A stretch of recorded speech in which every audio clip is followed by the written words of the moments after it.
Tell me a little bit about what the sort of themes of the album are, what the mood of it is, what you're trying to do there.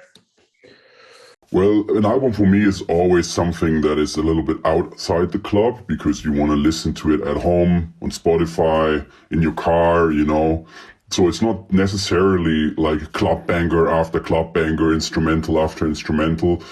It's more based on working with vocal talent and writing songs and be a bit more free in the music you produce, and maybe also divert from the 4/4 a little bit. Obviously, as a house DJ and a DJ, you can hear the club influence, but an album always takes it further for me, and I want to, always experience something and do something I haven't done before. What did you get to do in this album, Closer, that you haven't done previously?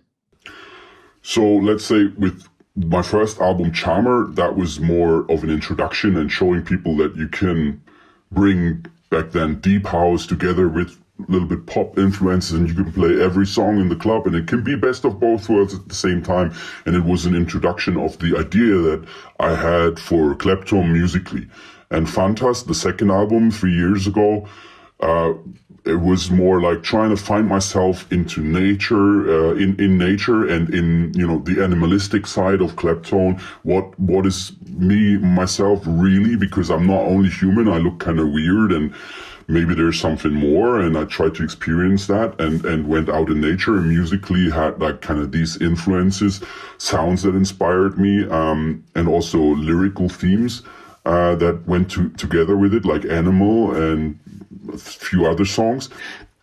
And it was more of, had a melancholic touch. The first two albums had a melancholic touch to it, pretty much.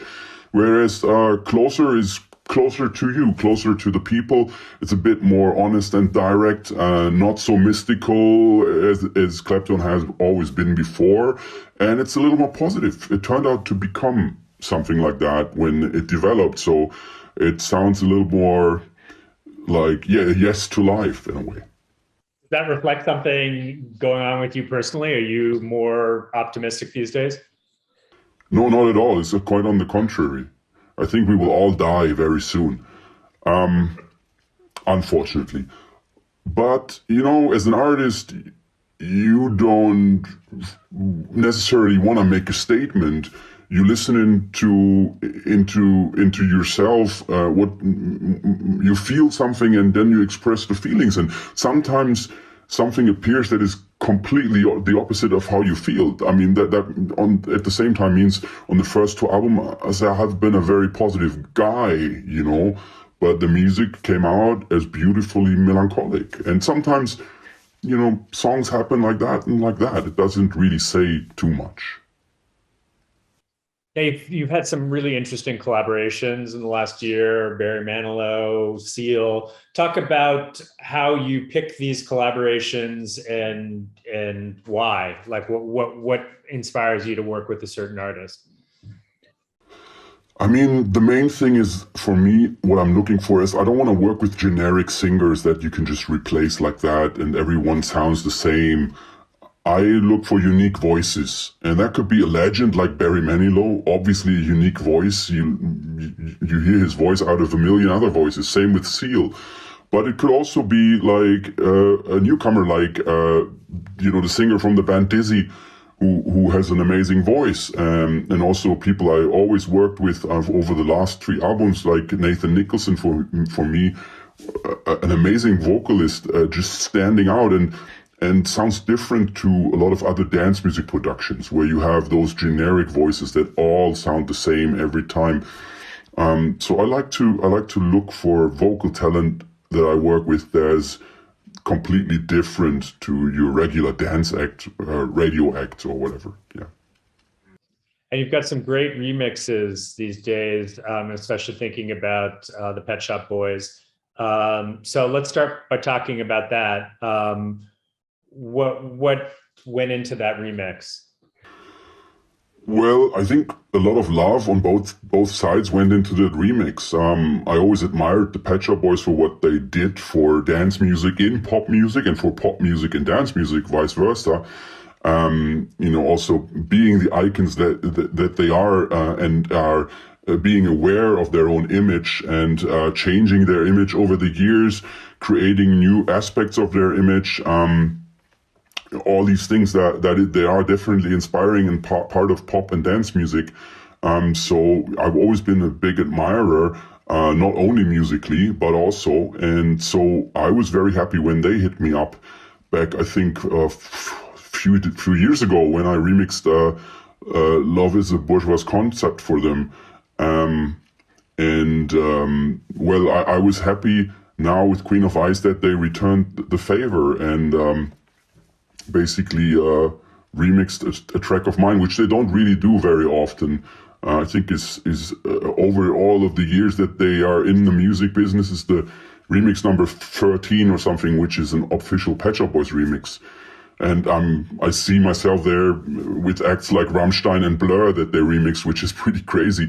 So they're very eclectic, and I like eclectic. I've always been a fan of eclectic. Yeah. So when you're doing a remix, like what is it that what are you usually trying to do with it? Well, I look at the original, and first of all, I have to like it, and I have to see potential for me to translate it to the dance floor. So I look at a certain song, and first step is, yes, this song, I get it, I understand what's going on, and I like it. And second step is, I can do something with it that I can play it out in my sets, and that people will like it in my sets, and I can make people dance to this. And if I can do those two, I try number three. I try to bring it to life, basically, create a remix that pays tribute to the original, but at the same time works on my dance floors. That's what I want to do with the remix. Yeah, yeah. So I was curious to hear a little bit about how this all evolved for you. I mean, where did you come up with the idea of keeping your identity secret? Well, I mean, it wasn't really a choice. I was given the mask, and I could. Since then, It's hard to take it down. It's like impossible. So, and I actually value the privacy it gives and the protection, because I think all the ideas with social media and authenticity, they're basically lies anyway, So you never see the real person that is Justin Bieber. You always see a mask. So why not be honest with the people and put on a mask, Because it's always only a mask. It's always play. Yeah, it's a little bit like the Sia thing of never showing her face. And so many other acts, like that never really. Pet Shop Boys is the same, like David Bowie or Devo, people that put on a certain look, and you can change your look from album to album. I try to stick conservatively to one look, but in the end, I'm in charge of my image, whereas other people that pretend to be the original guy, like Johnny Cash was, or Bruce Springsteen still is, it's hard for them, to really be a private person and at the same time be that honest working Bruce Springsteen, I think I don't want to be torn between those characters, For me, it's great to be in charge and to know exactly who I am. I'm Claptone, so. Yeah. Do you think you'll ever reveal your identity to your fans? Not willingly.